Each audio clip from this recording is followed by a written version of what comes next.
Hey there folks, today I'm going to be showing you how to replace the carbon brushes on a Hypertough 6 amp hammer drill. As you can see, this is the corded model. So first thing you're going to need to do is take off this extra handle and the depth guide. I'm just going to loosen it right off because this is actually clamping down part that we have to take off.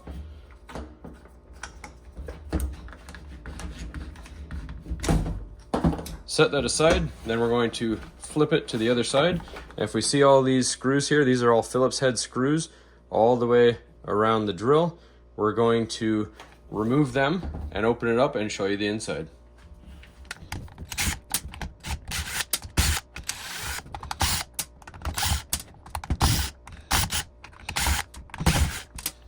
All right, and all these screws are the same size, so it doesn't matter which hole they go in. However, just make sure you don't lose them because you do want to have all of them put back.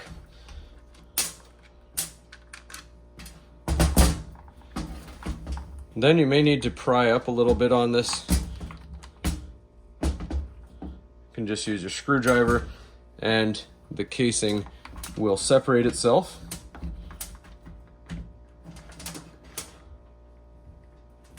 And if we look at the back of the drill right here, these are the two brushes. I'll zoom you in and show you how to get them out. All right, so as I said, these two are the brushes that we're going after. They're just above the handle at the rear of the drill. I'm just gonna take some needle nose pliers here, and then you lift up slightly on it,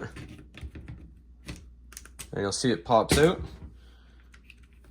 Then this wire right here, we're just going to separate that. And this is one whole unit. When you purchase your new one, you're going to receive this whole unit. This one's fairly new, hasn't been used very much. I'm just showing you how to do it.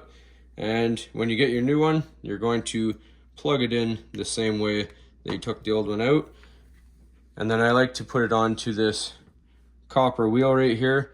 Just compress it, and then you can push it back into its home, nice and easy. And of course, the other side is the same, but we're gonna show you that anyways.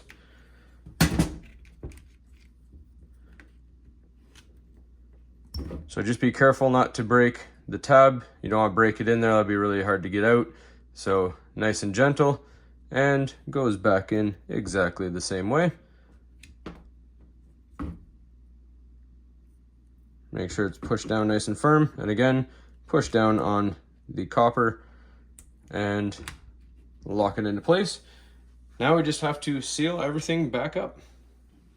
All right, and if you're gentle enough, you will not have moved any of the triggers or anything like that, so this should go back on properly. If you have any wires that slightly popped out, just make sure that they're tucked away and they're not in the way of any moving parts that will wear on them.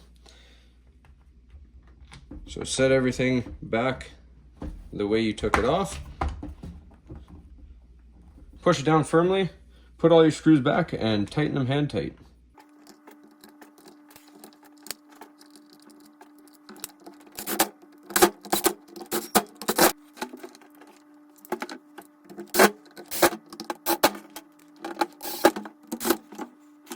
All right, and just give it a quick plug in and test to make sure that all your work is correct. Works good. I like to throw it in reverse. Try it both ways. All is good. That's all there is to it, folks. Hopefully you found this helpful, and as always, please don't forget to like and subscribe.